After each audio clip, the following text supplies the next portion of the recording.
napapansin sa iyong mga kapaligiran.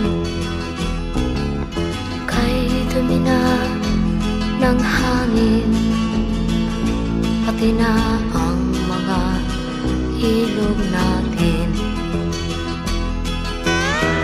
Hindi nga masama ang pag-unlad, at malayo-layo na rin ang ating narating. Ngunit masdan mo ang tubig sa dagat, dati kulay asul, ngayon'y naging itim.